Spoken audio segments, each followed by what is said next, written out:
স্বামীর কলার ধরে স্ত্রী বলে উঠলেন, যদি পুরুষ হও তাহলে আমাকে তালাক দিয়ে দাও। তোমার মতো মানুষের সাথে আমি সংসার করতে চাই না। স্বামী অনেকক্ষণ চুপ থাকার পর বললেন, আচ্ছা ঠিক আছে, তাহলে কাগজ কলম নিয়ে এসো, লিখে দিচ্ছি।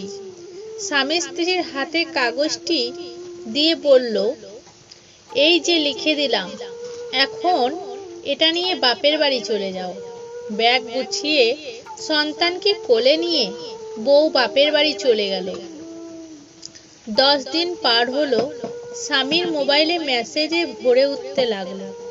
আমি নিরুত্তাপ নিরুত্তর। দিন থেকে শুরু হলো কল।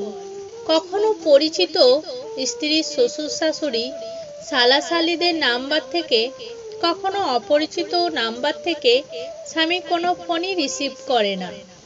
শেষমেশ 20 দিনের মাথায় স্বামী ফোন ধরল। স্ত্রী হাও মাও করে কাঁদছে, ওগো লক্ষ্মী সোনা, আল্লাহর দোহাই, তোমার মরা বাবার কসম। সবাই কত কি বলেছে।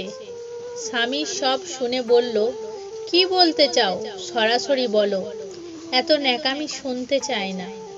স্ত্রী বলল, ওগো আমি তো বুঝতে পারিনি, তুমি ছাড়া আমার কে আছে, তোমাকে ছাড়া আমি কিভাবে বাঁচবো বলো। স্বামী বলল, তুমিই তো বললে পুরুষ হলে তালাক দাও। স্ত্রী বলল, তুমি পুরুষ, আমি তো মহিলা, আক্কল বুদ্ধি কম। স্বামী বলল, আচ্ছা ভেবে দেখি, এর আগে তোমাকে একটা কাজ করতে হবে।